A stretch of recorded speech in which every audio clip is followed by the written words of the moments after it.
ಸ್ನೇಹಿತರೆ, Indian air force ನಲ್ಲಿ ಕಲಿರತಕ್ಕಂತ ಅಗ್ನಿಯವರ ವಾಯು ಯುದ್ಧ ಸಂಬಂಧಪಟ್ಟಂತೆ ಒಂದು ಸೆಲೆಕ್ಷನ್ ಪ್ರೊಸೆಸ್ ಯಾವ ರೀತಿ ಇರುತ್ತಂತ ಇವತ್ತಿನ ನೋಡದಲ್ಲಿ ನಾವು ಪ್ರತಿಯೊಂದನ್ನು ಕೂಡ ಇವರಿಗೆ ನೋಡೋಣ. ಅದೇ ರೀತಿ ಒಂದು ವಿಡಿಯೋನ ಯಾರಾದ್ರೂ ಹೊಸದಾಗಿ ನೋಡ್ತಿದ್ರೆ ಸಬ್ಸ್ಕ್ರೈಬ್ ಮಾಡ್ಕೊಳ್ಳಿ. ಇನ್ನ ಒಂದು ಅಗ್ನಿಯವರ ವಾಯು ಯುದ್ಧ ಸಂಬಂಧಪಟ್ಟಂತೆ ನಾನು ಇದಕ್ಕೂ ಮುಂಚೆ ಸೆಪರೇಟ್ ಆಗಿ ನೋಟಿಫಿಕೇಶನ್ ಬಗ್ಗೆ ಕೂಡ ಒಂದು ಮಾಡಿದ್ದೀನಿ. ಆ ಒಂದು ವಿಡಿಯೋದಲ್ಲಿ ಅರ್ಜಿನ ಸಲ್ಲಿಸೋದಕ್ಕೆ ಯಾವ ರೀತಿ ಕ್ವಾಲಿಫಿಕೇಶನ್ ಬೇಕಾಗುತ್ತೆ, ವಯೋಮಿತಿ, ಇನ್ನ ಸೆಲೆಕ್ಷನ್ ಪ್ರೊಸೆಸ್ ಬಗ್ಗೆ ಪ್ರತಿಯೊಂದರ ಬಗ್ಗೆ ಕೂಡ ಆ ಒಂದು ವಿಡಿಯೋದಲ್ಲಿ ನಾನು ಇವರಿಗೆ ತಿಳಿಸಿಕೊಡ್ತೀನಿ.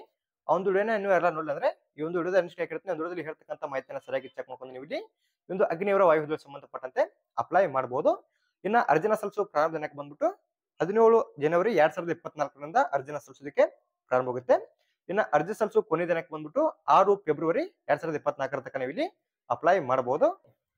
ಇವತ್ತಿನ ನೋಟದಲ್ಲಿ ಸೆಲೆಕ್ಷನ್ ಪ್ರೊಸೆಸ್ ಮತ್ತು ಒಂದು ಏಜ್ ಕ್ಲಾರಿಫಿಕೇಶನ್ ಬಗ್ಗೆ ನಾವು ಇವರಿಗೆ ನೋಡ್ತಗೋಣ. ಇದನ್ನ ಸ್ಕಿಪ್ ಮಾಡದೆ ಕೊನೆ ತನಕ ನೋಡಿ.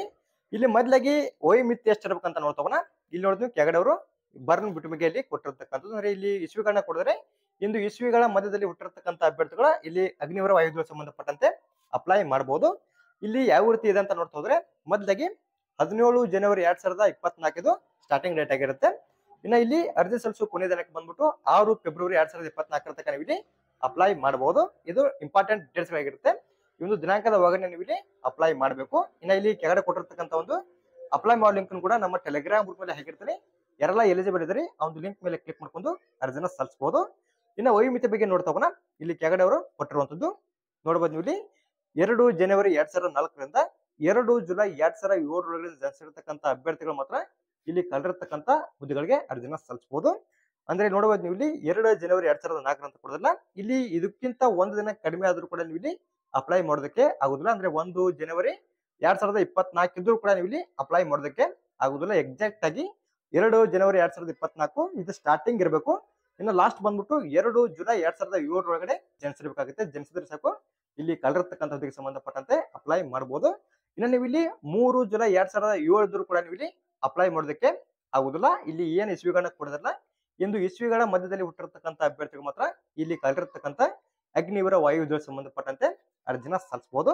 ಇವಾಗ ಈ ಒಂದು ಏಜ್ ಬಗ್ಗೆ ಕ್ಲಾರಿಫಿಕೇಶನ್ ಆಗಿದೆ ಅಂತ ತಿಳ್ಕೊತೀನಿ. ಇನ್ನು ನಿಮಗೆ ಡೌಟ್ ಇತ್ತಂದ್ರೆ ಕಮೆಂಟ್ ಮಾಡಿ. ಇವಾಗ ಒಂದು ಆಯ್ಕೆ ವಿಧಾನದ ಬಗ್ಗೆ ನಾವು ಪ್ರತಿಯೊಂದನ್ನು ಕೂಡ ಇವರಿಗೆ ನೋಡ್ತಾ ಹೋಗೋಣ. ಸೆಲೆಕ್ಷನ್ ಪ್ರೊಸೆಸ್ ಏನಿರುತ್ತೆ ಅಂತ ನೋಡ್ತಾ ಹೋಗೋಣ. ಇಲ್ಲಿ ಮೊದಲಿಗೆ ಹೈಟ್ ಬಗ್ಗೆ ಕೊಡಿದ್ರೆ ಇಲ್ಲಿ ಹೈಟ್ ಬಂದ್ಬಿಟ್ಟು ಮೊದಲಿಗೆ ಪುರುಷ ಅಭ್ಯರ್ಥಿಗಳಿಗೆ 152.5 ಸೆಂಟಿಮೀಟರ್ ಹೈಟ್ ಬೇಕಾಗುತ್ತೆ. ಇದು ಪುರುಷರಿಗೆ.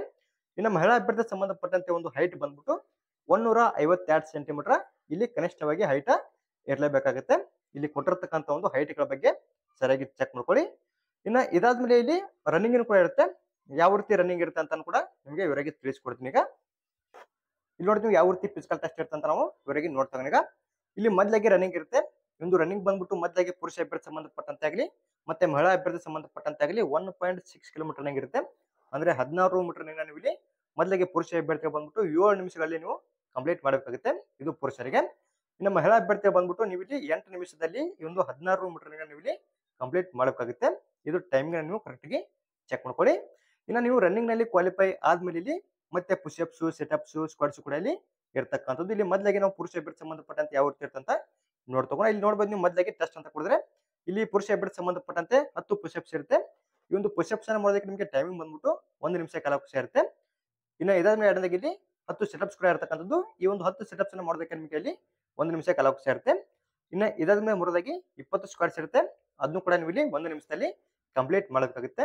ಇದು ಪುರುಷ ಅಭ್ಯರ್ಥಿ ಸಂಬಂಧಪಟ್ಟಂತೆ ಈ ರೀತಿ ಫಿಸಿಕಲ್ ಟೆಸ್ಟ್ ಇಲ್ಲಿ ಇರ್ತಕ್ಕಂಥದ್ದು. ಮೊದಲಾಗಿ ಹೈಟ್ ಇರ್ತತಿ. ಹೈಟ್ ಆದ್ಮೇಲೆ ರನ್ನಿಂಗ್ ಆದ್ಮೇಲೆ ಇಲ್ಲಿ ಕೊಟ್ಟಿರ್ತಕ್ಕಂಥ ಟೆಸ್ಟ್ ಗಳನ್ನ ಅವರು ತಗೋತಾರೆ. ಕರೆಕ್ಟ್ ಆಗಿ ನೀವು ಇಲ್ಲಿ ಫಿಸಿಕಲ್ ಬಗ್ಗೆ ಸರಿಯಾಗಿ ಚೆಕ್ ಮಾಡ್ಕೊಳ್ಳಿ.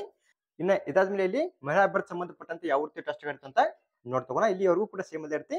10 ಸೆಟಪ್ಸ್ ಇರುತ್ತೆ, 15 ಸ್ಕ್ವಾಟ್ಸ್. ಇನ್ನು ಟೈಮಿಂಗ್ ಬಗ್ಗೆ ನೋಡ್ತಿದ್ರೆ ಇಲ್ಲಿ ಮೊದಲಾಗಿ 10 ಸೆಟಪ್ಸ್ ಇರುತ್ತೆ. ಈ ಒಂದು 10 ಸೆಟಪ್ಸ್ ಅನ್ನ ಮಾಡೋದಕ್ಕೆ ಅವರಿಗೆ ಟೈಮಿಂಗ್ ಬಂದ್ಬಿಟ್ಟು 1 ನಿಮಿಷ 30 ಸೆಕೆಂಡ್ ಟೈಮಿಂಗ್ ಇರುತ್ತೆ. ಇನ್ನ ಇದಾದ್ಮೇಲೆ ಎರಡನೇದಾಗಿ 15 ಸ್ಕ್ವಾಟ್ಸ್ ಇರುತ್ತೆ. ಈ ಒಂದು 15 ಸ್ಕ್ವಾಟ್ಸ್ ಅನ್ನು ಹೊಡೋದಕ್ಕೆ ಇಲ್ಲಿ 1 ನಿಮಿಷದಲ್ಲಿ ಕಾಲಾವಕಾಶ ಕೂಡ ಇವರಿಗೆ ಇರ್ತಕ್ಕಂಥದ್ದು. ಈ ರೀತಿಯಲ್ಲಿ ಫಿಸಿಕಲ್ ಟೆಸ್ಟ್ ಇರ್ತಕ್ಕಂಥದ್ದು. ಇಲ್ಲಿ ಕೊಟ್ಟಿರ್ತಕ್ಕಂಥ ಫಿಸಿಕಲ್ ಟೆಸ್ಟ್ ಬಗ್ಗೆ ಸರಿಯಾಗಿ ಚೆಕ್ ಮಾಡ್ಕೊಳ್ಳಿ.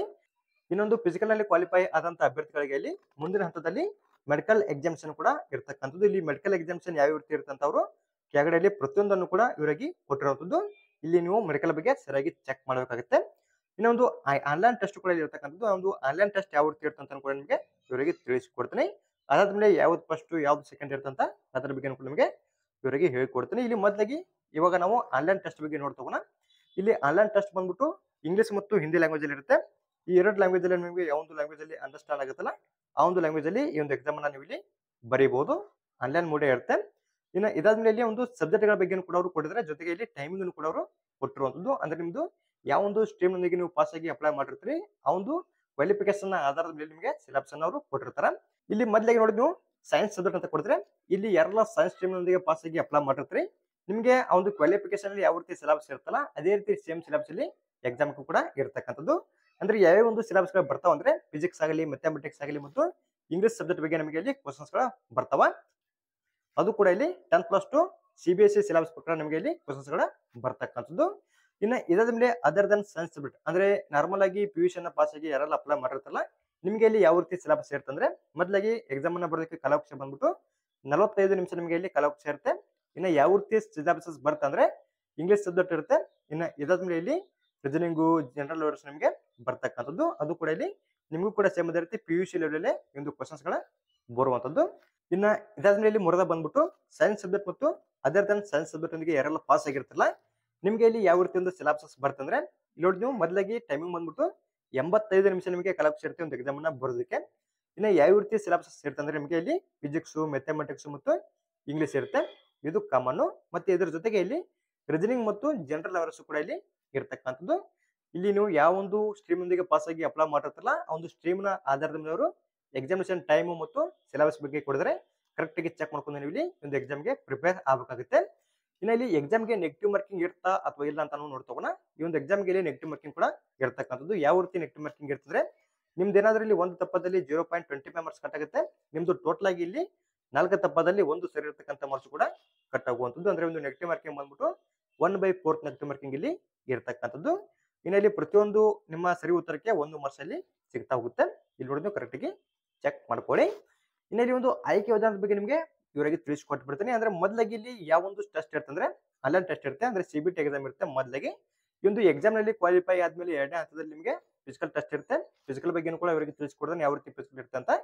ಇನ್ನೊಂದು ಫಿಸಿಕಲ್ ಅಲ್ಲಿ ಕ್ವಾಲಿಫೈ ಆದಂತ ಅಭ್ಯರ್ಥಿಗಳಿಗೆ ಇಲ್ಲಿ ಮೂರನೇ ಹಂತದಲ್ಲಿ ಮೆಡಿಕಲ್ ಎಕ್ಸಾಮಿನೇಷನ್ ಕೂಡ ಇರ್ತಕ್ಕಂಥದ್ದು. ಮೆಡಿಕಲ್ ಬಗ್ಗೆ ಕೂಡ ಅವರು ಇಲ್ಲಿ ಕೆಳಗಡೆ ಕೊಡಿದ್ರೆ ಮೆಡಿಕಲ್ ಬಗ್ಗೆ ಕೂಡ ನೀವು ಚೆಕ್ ಮಾಡಬೇಕಾಗುತ್ತೆ. ಇಲ್ಲಿ ನೋಡಿ ನೀವು ಪ್ರತಿಯೊಂದನ್ನು ಕೂಡ ಅವರು ಇಲ್ಲಿ ಕೊಟ್ಟಿರುವಂತದ್ದು ಮೆಡಿಕಲ್ ಬಗ್ಗೆ. ಇಲ್ಲಿ 3 ಹಂತಗಳಲ್ಲಿ ಆಯ್ಕೆಯನ್ನ ಮಾಡ್ಕೋತಾರೆ. ಕರೆಕ್ಟ್ ಆಗಿ ನೀವು ಈ ಒಂದು ಎಕ್ಸಾಮ್ಗೆ ಇಲ್ಲಿ ಪ್ರಿಪೇರ್ ಆಗಬೇಕಾಗುತ್ತೆ. ಮೊದಲನೇ ಹಂತದಲ್ಲಿ ಎಕ್ಸಾಮ್ ಇರುತ್ತೆ. ಇಲ್ಲಿ ಕೊಟ್ಟಿರ್ತಕ್ಕಂಥ ಒಂದು ಸಿಲೆಬಸ್ ಬಗ್ಗೆ ಸರಿಯಾಗಿ ಚೆಕ್ ಮಾಡ್ಕೊಂಡು ಈ ಒಂದು ಎಕ್ಸಾಮ್ಗೆ ನೀವು ಇಲ್ಲಿ ಪ್ರಿಪೇರ್ ಆಗಿ. ಇನ್ನ ಅರ್ಜಿನ ಸಲ್ಲಿಸೋದಕ್ಕೆ ಇನ್ನು ಸ್ಟಾರ್ಟ್ ಆಗಿಲ್ಲ, 17ನೇ ತಾರೀಕಿನಿಂದ ಅರ್ಜಿನ ಸಲ್ಲಿಸೋದಕ್ಕೆ ಪ್ರಾರಂಭ ಆಗುತ್ತೆ. ಅಲ್ಲಿಂದ ನೀವು ಯಾರೆಲ್ಲ ಎಲಿಜಿಬಲ್ ಇದ್ರಿ ಡೈರೆಕ್ಟ್ ಆಗಿ ನೀವು ಇಲ್ಲಿ ಅಪ್ಲೈ ಮಾಡಬಹುದು.